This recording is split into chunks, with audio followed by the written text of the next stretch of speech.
In our last episode, we spoke to the archivist who told us of the artifacts we must collect if we want to leave the exiled lands. The first of these artifacts is the diadem of the Giant Kings, found within the Barrow King's tomb. The abyss awaits. After slaying the Giant King, we may harvest his corpse and collect the artifact. The description reads as follows. Too large to be worn by a human, this diadem hums with contained power. Taken from the priest king of the Giant Kings, known today as the Barrow King, the story of the diadem is one of betrayal and hatred. It seems that the priest king was the father of Tyros the Deathbringer. Tyros turned against his father at some point during the war between the Lemurians and the Giant Kings, and his father cursed him and all his loyal warriors. Such is the strength of the diadem, that Tyros and his men were cursed to live forever, a silent legion brooding in the ruins of the north. This is one of the artifacts required to create a keystone that can be used to remove the slave bracelet. The description of the diadem mentions Tyros the Deathbringer.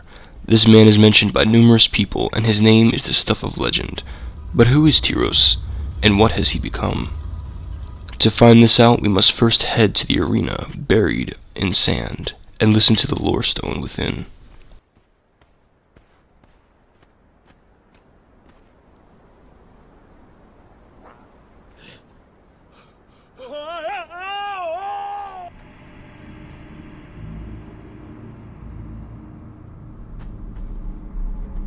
Behold the sands of the arena, bonded one. Here, the games of mortality are played beneath the sun and the moon.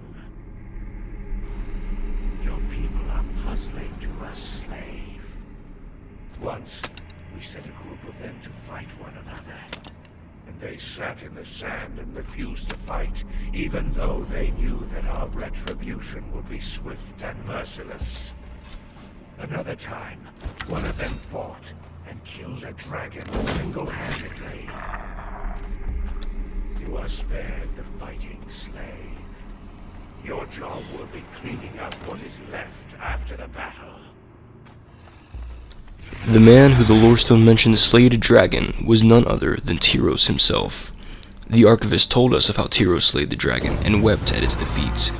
It seems that Tyros was half human, for only human slaves fought in the arena, and his father was the Giant King.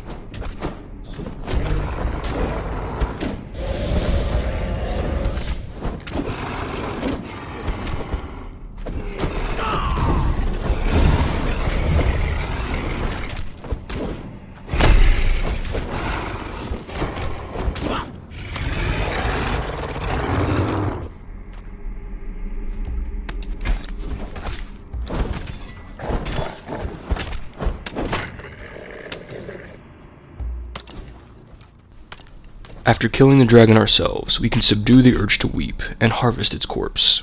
We receive the Star of the Champion, and its description reads as follows. The Star of the Champion is a gem of unsurpassed beauty, glowing with a white light that sets the world to shimmering. Once, in the ancient past, it was awarded to Tyros the Deathbringer for becoming the champion of the Giant King's arena. In his final battle, he was to fight the mightiest dragon created by the Giant Kings, a magnificent creature of enormous stature. Tyros defeated the beast, but in his victory he saw the death of something noble, and he wept. He pinned the Star of the Champion to the corpse of the creature, and the mighty beast was buried there, beneath the sands of the arena. Later, when Tyros was cursed with immortality, the dragon inherited the curse and rose again to stalk the arena. So, after fighting in the arena, the war between the humans and giants waged on. Tyros slew the dragon and wept, placing his trophy upon its corpse. Tyros turned on his father at some point, and as he slew his father, the priest king cursed him and his army to live forever, unknowingly resurrecting the dragon too. Only one question remains. What happened to Tyros? Well, the description of the diadem tells us that Tyros and his army are brooding somewhere to the north, so that is where we must go. When we reach Tyros' temple in the frozen north, we find his undead legion treading aimlessly across the snow. We climb a set of ancient stairs and still-lit braziers, avoiding these silent legionnaires. before we fall off the bridge 5 times, unable to climb our way back up for some reason.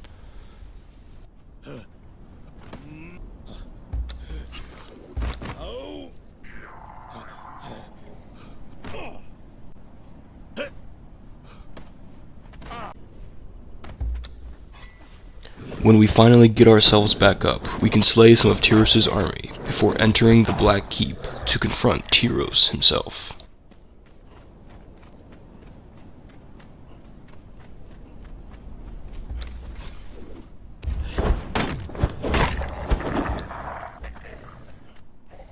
The inside of the Black Keep is reminiscent of a crypt. Melted ice drops from the ceiling and pools into large underground ponds. Torchlight guides us through these ancient and labyrinthian halls. While the keep itself is somewhat of a maze filled with undead Legion soldiers, we will eventually come to Tyros' chamber, where we can find a journal hidden in the corner. Footsteps in my halls. The living come as the living always have come. They come for me, but the curse that holds me is stronger than they are. I am bound to eternity. I am lost forever. Come, living ones. I have not yet forgotten the art of war. After reading Tyros' emo diary, we realize that he is unhappy and somewhat bored of immortality. He is lost, killing those who enter his tomb over and over again. Fortunately, we can put an end to his eternity, battling the Deathbringer as no man has before.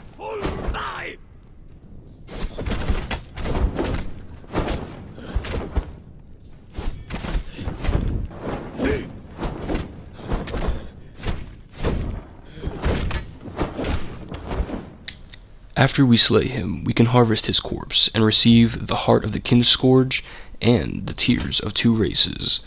The Kinscourge is likely what the giants called Tyros, as he betrayed his kin when he killed his father.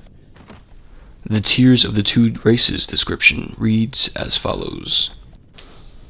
This single tear, shed by Tyros the Deathbringer, is an object of immense power. Tyros was the half-blood child of the Priest King and an unknown human slave. Whether his birth was natural or aided by sorcery is not known, but it is known that Tyros had children of his own with his wife, Telith. Tyros was raised a gladiator, fighting in the arena for the benefit of the Giant Kings, but when war broke out with the Lemurians, he became a leader in their armies. Through great feats of strength and will, he won the outpost of Zolan from the Lemurian army. Just south of there, he met Telith, a daughter of Lemuria, and everything changed.